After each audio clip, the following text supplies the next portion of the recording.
चैत्र नवरात्रि शुरू हो गए हैं। इस साल देवी मां का पावन पर्व 9 दिन का है। इन दिनों में मां दुर्गा के अलग अलग स्वरूपों का पूजन करने का विधान है। वहीं नवरात्रि में यदि दुर्गा सप्तशती का पाठ करें तो विशेष फल मिलता है। दुर्गा सप्तशती पाठ विधि विधान और नियम के साथ किया जाना आवश्यक है। ज्योतिर्विद ने बताया कि दुर्गा सप्तशती में 13 अध्याय हैं। इन 13 अध्याय को नवरात्रि में नियम के साथ पढ़ते हैं तो आपके जीवन में जितनी भी परेशानियां आ रही हैं, चाहे गृह क्लेश हो या फिर धन से जुड़ी समस्याएं, दुर्गा मां आपके हर कष्ट को दूर कर देती हैं। आइए आपको बताते हैं दुर्गा सप्तशती पाठ के 10 नियम, जिन्हें आपका जानना जो बहुत ही जरूरी है। इन 10 नियमों का आप विशेष ध्यान रखें। पहला नियम है, किसी भी शुभ कार्य की शुरुआत गणेश पूजन के साथ होती है, इसलिए दुर्गा सप्तशती का पाठ करने से पहले ध्यान रखें कि गणेश पूजन करें। यदि कलश स्थापना की गई है तो कलश पूजन, नवग्रह पूजन और ज्योति पूजन के बाद सप्तशती पाठ शुरू करें। दूसरा नियम है, दुर्गा सप्तशती का पाठ करने से पहले श्री दुर्गा सप्तशती की पुस्तक को साफ स्थान पर लाल कपड़ा बिछाकर रखें। इस दौरान ध्यान रहे कि जिस स्थान पर पुस्तक रखी गई है उसे शुद्ध कर लें। इसके बाद कुमकुम, चावल और पुष्प से पूजन करें। इसके बाद अपने माथे पर रोली लगाकर पूर्वाभिमुख होकर तत्व शुद्धि के लिए 4 बार आचमन करें।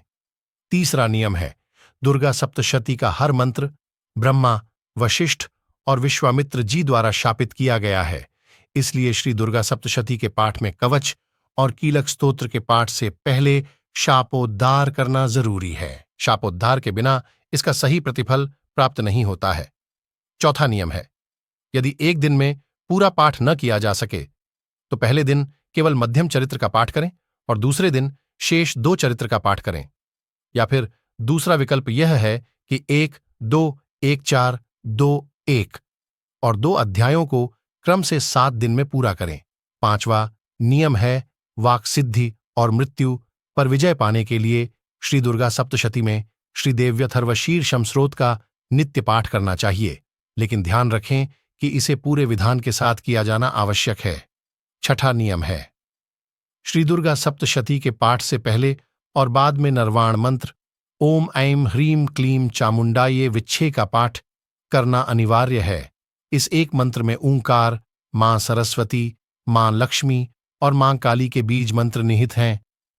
सातवां नियम है, यदि श्री दुर्गा सप्तशती का पाठ संस्कृत में करना कठिन लग रहा हो तो हिंदी में ही सरलता से इसका पाठ करें। हिंदी में पढ़ते हुए आप इसका अर्थ आसानी से समझ पाएंगे। आठवां नियम है, श्री दुर्गा सप्तशती का पाठ करने के दौरान ध्यान रखें कि उच्चारण स्पष्ट होना चाहिए। इसका पाठ जोर से न करें और न ही उतावले हों। चैत्र नवरात्र में मां अपने उग्र स्वरूप में होती है, इसलिए विनयपूर्वक उनकी आराधना करें। 9वां नियम है, श्री दुर्गा सप्तशती के पाठ में कवच, अर्गला, कीलक और 3 रहस्यों को भी सम्मिलित करना चाहिए। दुर्गा सप्तशती के पाठ के बाद क्षमा प्रार्थना अवश्य करनी चाहिए ताकि अनजाने में आपके द्वारा हुए अपराध से मुक्ति मिल सके। 10वां नियम है, श्री दुर्गा सप्तशती के पाठ के दौरान किसी भी अध्याय को अधूरा न छोड़े। सप्तशती के प्रथम, मध्यम और उत्तर चरित्र का क्रम से पाठ करने से सभी मनोकामना पूरी होती हैं। इसे महाविद्या क्रम कहते हैं। दुर्गा सप्तशती के उत्तर, प्रथम और मध्य चरित्र के क्रमानुसार पाठ करने से शत्रुनाश और लक्ष्मी की प्राप्ति होती है। इसे महातंत्री क्रम कहते हैं। यदि आपको हमारे द्वारा दी गई जानकारी अच्छी लगी हो तो वीडियो को लाइक और चैनल को सब्सक्राइब करिए। धन्यवाद।